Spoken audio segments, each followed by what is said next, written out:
Hey everybody, this is Dr. Bob and it is Monday. It's been 24 hours since 2012 officially started. How'd you do yesterday?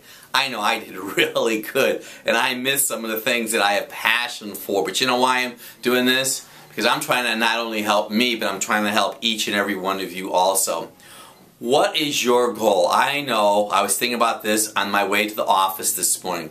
I have a set of 4 or 5 pairs of pants that I've never worn. I can hardly wait to put them back on. Have you been watching the videos? Did you watch our cooking video we did yesterday with the stir fry? And this morning I showed you I had a rice cake with some hummus and an egg.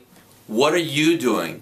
Why don't you make some comments on some of the food that we've been posting? Send us your thoughts. Send us some of your recipes. You know, in the 84 days, which means we only have 83 days left, we want some of your ideas and what you're doing also. If you live locally in the area, please join me in the Rocky River Reservation. We're going to be sending out emails. We're going to be sending out articles. We're going to have some video conversation or some webinar information back and forth with each other. I am so proud of each and every one of you for making this wise choice. I am looking forward to losing my 20 pounds. How about you?